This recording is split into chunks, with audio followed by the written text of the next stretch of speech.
បាទសួស្តីអ្នកទាំងអស់គ្នាសូមស្វាគមន៍មកកាន់ Channel ខ្ញុំបាទឥ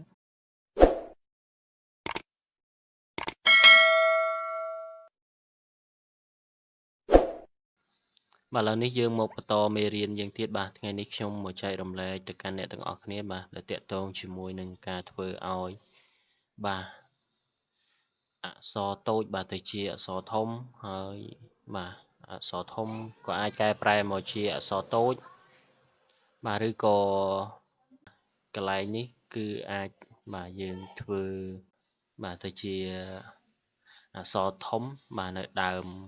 នៃពាក្យណាមួយឧទាហរណ៍ខ្ញុំសរសេរឈ្មោះនេះអ្នកទាំងអស់គ្នាបាទ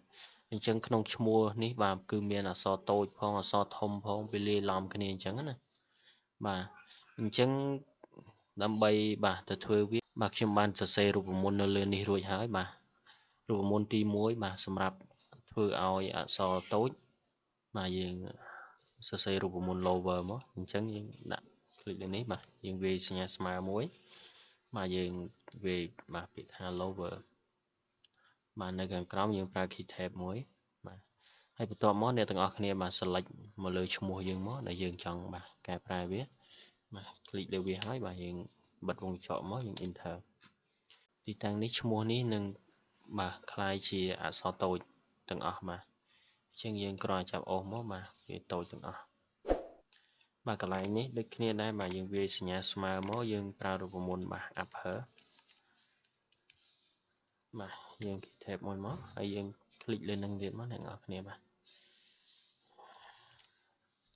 ទនេះគឺជារូបមន្តដែលធ្វើឲ្យអក្សរធំអញ្ចឹងយើង enter មកបាទអញ្ចឹងវាចេញមកអក្សរធំទាំងអស់បាទយើងចាប់អូសមកបាទកន្លែងនេះមួយទៀតបាទយើងដូចគ្នាអ្នកនរគ្នាបាទគ្រាន់តែយើងប្រើរូបមន្តខុសគ្នាបាទ proper បាទយើង key tab មួយមកបាទយើងคลิกទៅទីនេះទៀតមកបាទបិទវងកញ្ចក់បាទខ្ញុំ enter